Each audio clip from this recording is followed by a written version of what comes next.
안녕하세요. 언어와 매체에 대해 강의하게 되었습니다. 그럼 처음으로 소개해 드릴 개념은 의문이라는 개념입니다. 의문이란 말의 뜻을 구별해주는 가장 작은 소리의 단위입니다.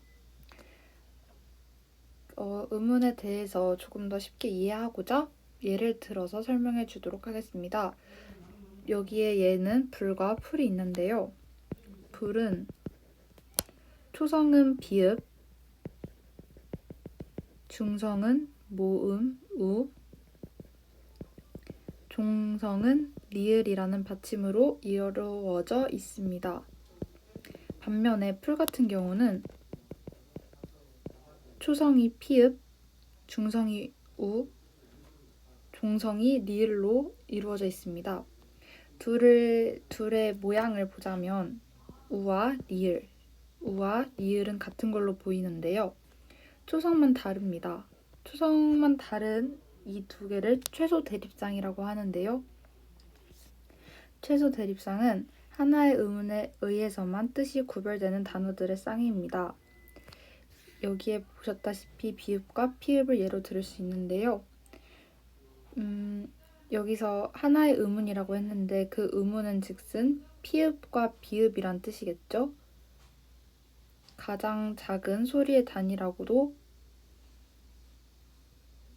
할 수 있고 말의 뜻을 구분해 주므로 의문이라고 일컫습니다. 다음으로 의문의 종류에 대해서 설명해 보고자 하는데요. 의문은 분절 의문과 비분절 의문이 있습니다. 분절 의문은 자음과 모음처럼 다른 소리와 잘 나누어지는 의문입니다. 자음, 모음 같은 경우는 눈으로도 보이고 구분도 가능하니까 분절 의문인데요. 자음 같은 경우는 발음할 때 공기의 흐름에 방해를 받습니다. 그 다음 모음과 함께 발음되어야 음절을 이룰 수 있습니다.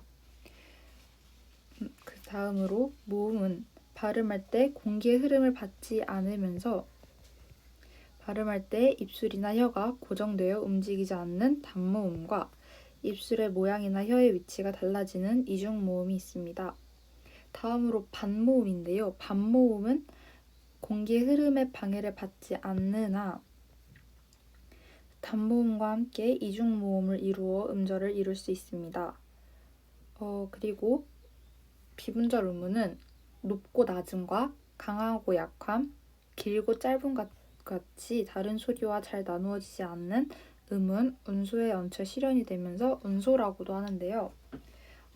고저, 강약, 장단 등 같은 경우는 눈으로 쉽게 구분되지가 않죠. 그래서 비분절 의문이라고도 합니다. 자음에 대해서 조금 더 깊게 설명해 보고자 할게요. 자음 체계는 공기의 흐름에 방해가 일어나는 자리인 조음 위치와 방해가 일어나는 방식인 조음 방법에 대해 다음과 같이 분류됩니다. 먼저 소리가 나는 위치에 따라서 5개로 구분을 했는데요. 입술, 잇몸, 센 입천장, 여린 입천장, 목청 소리가 있습니다. 이것을 한자로 나타내서 순음, 치조음, 구개음, 연구개음, 후음으로 나타냅니다. 조금 더 이해를 더 와닿게 하기 위해서 그림을 그려서 설명을 해보도록 하겠습니다.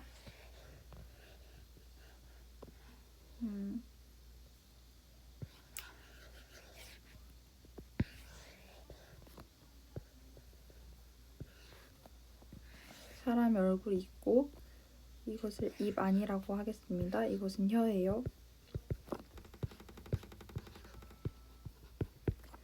먼저 양수는 입술 소리는 입술에서 나는 소리를 말하고요. 치조음 잇몸 소리는 여기에 이가 있다고 하면 이 잇몸에 혀가 닿아서 나는 소리입니다. 다음 경구개음 센 입천장 소리인데요. 경구개음은 이쪽 딱딱한 부분, 여기는 말랑한 부분, 딱딱한 부분에 혀가 닿으면서 나는 소리이고요. 연구개음 같은 경우는 이 말랑한 부분에 혀가 닿으면서 나는 소리이고 후음은 혀가 목에 닿는 소리가 아니라 목에서 나는 소리를 후음이라고 합니다.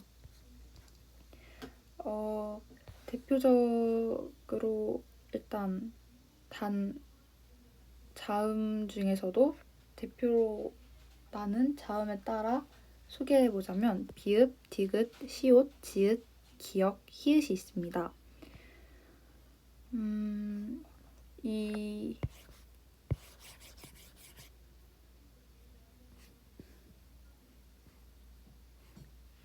이 자음들을 외우는 방법 중 하나인데요. 저 같은 경우는 앞 글자만 따서 문장을 만들어 외웠는데요. 순서대로 바다가 있고 그 안에 속에 조개가 있습니다. 조개가 그냥 흑 하고 울었다라고 외웠거든요. 조금 또 위치와도 관련을 짓자면 바다는 바다 수면을 위치한다고 해서 바다가 위에 있고요. 속은 깊숙이 있잖아요. 그래서 속은 위쪽에 있고 조개는 바다 속에서든 수면 위에서든 있으니까 이런 식으로 그어졌고 슬프면은 흑하고 울고 기분도 많이 안 좋으니까 깊숙하게 자리 잡아 있습니다. 그러면 아까의 그 바닷속 조개 흑 이걸 이용해서 이런 표를 그릴 수 있는 게 훨씬 더 수월했으리라 믿고 또 외웠다고도 믿고 좀 더 진행해 보도록 하겠습니다. 비읍, 디귿, 시옷, 지읒, 기역, 히읗 이것은 평음 또는 예사소리라고 하는데요. 예사소리는 소리가 약한 말을 일컫습니다. 그 다음 된소리라고 하는 경우 같은 경우는 쌍비읍, 쌍디귿, 쌍시옷, 쌍지읒, 쌍기역 등이 있습니다. 그리고 소리의 세기에 따라서 나눈 건데요. 거센 소리는 피읍, 티읕, 치읓, 키읔이 있습니다. 이 둘의 차이가 잘 모르겠다고 하시면 자음 하나하나 발음을 해보시면 이 자음과 모음 아를 합쳐가지고 발음해보면 바, 빠, 파가 되잖아요. 그 중에서 바를 할 때는 좀 약하고 빠를 할 땐 좀 더 강한데 파 해버리면은 소리가 좀 빠보다 좀 더 팍 하고 확장되고 좀 더 센 느낌을 받을 수 있습니다. 그래서 소리의 세기에 따라 이 같은 위치에 나는 소리를 구별해 놨습니다. 다음에 파열음, 파찰음, 마찰음이 있는데요. 파열음은 소리가 파열 약간 입을 열고 소리가 터지듯이 나는 말을 파열음이라고 하고요. 마찰음은 입술을 약간 그러니까 그림으로 이것도 설명을 해드리도록 하겠습니다. 파열음은 입을 벌려서 소리를 내고요. 마찰음은 입술을 조금 벌려가지고 정정하겠습니다. 파열음 같은 경우는 이것은 입술을 담은 모양이고요. 이것은 입을 연 모양입니다. 이렇게 소리의 공기가 막혀 있다가 터지면서 나는 소리를 파열음이라고 하고요. 마찰음은 이건 입술을 약간 벌린 거라고 가정하자면 입술과 입술 사이에 조금의 공간을 낮춰서 그 소리가 울리도록 마찰이 되어 울리도록 하는 소리를 마찰음이라 하고요. 파찰음은 이 파열음과 마찰음을 합친 것이라고 보면 됩니다. 다음으로 비음과 유음이 있습니다. 이 모음들을 저는 정말 단순하게 외웠는데 마, 누, 라, 야 라고 그냥 외웠습니다. 그냥 순서대로 외웠고요. 미음이 소리가 나는 위치는 입술이고 니은, 리을 같은 경우는 잇몸인데 이 둘의 차이가 있다면 같은 위치에서 소리가 나지만 니은은 코에서 나는 비음이고요. 리을은 혀가 구부러지면서 나는 소리입니다. 마지막으로 여린 입천장 소리이자 코에서 나는 소리인 이응이 있습니다. 제가 정정하겠습니다. 코에서 나는 소리가 아니라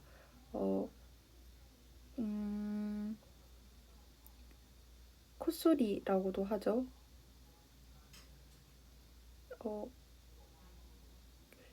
여린 입천장에서 위치하지만 코를 이용해서 내는 소리여서 이 자리에 위치해 있습니다. 그럼 이것으로 오늘은 음운과 자음 체계에 대해 설명을 해보았고요. 다음엔 좀 더 개선된 설명과 원활한 진행을 하도록 하겠습니다. 감사합니다.